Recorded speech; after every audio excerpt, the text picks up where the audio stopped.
خیلی باید مراقب باشیم، هممون خیلی باید مراقب باشیم. اگر تو خوابت برد فقط این نیست که ما 1 سال عقب بیفتیم، سقوط هست، سقوط هست، سقوط هست.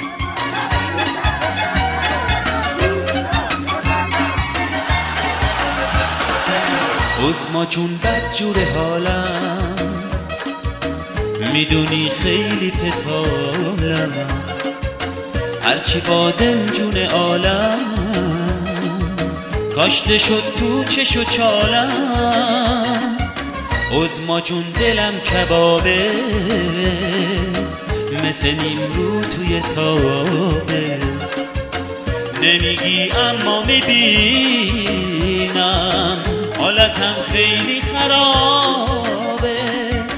عظما جون چیزی بگو، حرفی بزن، بگو تو رو به خدا این خماری چیه؟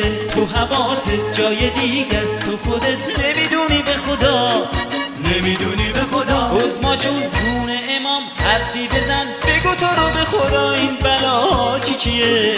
تو خماری پای منقل، تو خودت نمیدونی به خدا، نمیدونی به خدا، نمیدونی به خدا، نمیدونی به خدا.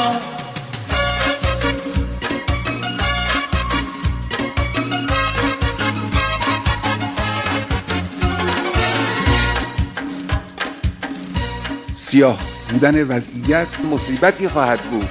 چیزی بگو، مواظب باشید، حرفی بزن، وگرنه میره دلم. چف کرگیه مهر کی بود که جونمو گرفت ازم. عظما جون چیزی بگو، حرفی بزن، بگو تو رو به خدا این خماری چیه؟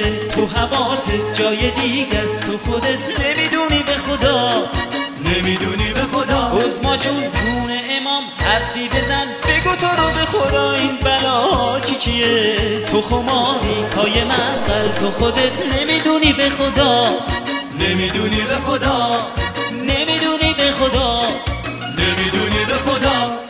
سقوط هست، سقوط هست، سقوط هست.